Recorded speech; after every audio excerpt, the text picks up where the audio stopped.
சுந்தரநாதர் எனும் சிவவாக்கியார். இவர் கைலாச பரம்பரையைச் சேர்ந்தவர். அகஸ்தியருக்கு அடுத்தவர். நந்தியின் உபதேசம் பெற்றவர்.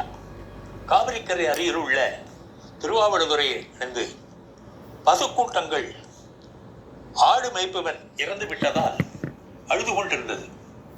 அதனால் மனம் இறங்கிய சிவவாக்கியர் தம் உடலை ஒரு மறைவான இடத்திலே விட்டுவிட்டு மூலன் என்ற பெயர் கொண்ட மாடு மேய்ப்பவன் உடலில் புகுந்தார்.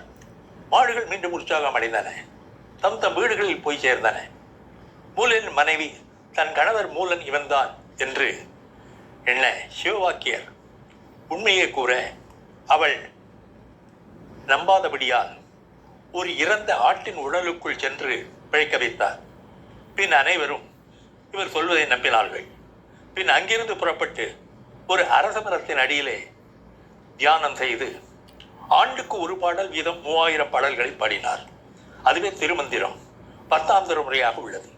திருமூலர் 7000 ஆண்டுகளுக்கு முன் தோன்றியவர். திருச்சிற்றம்பலம்.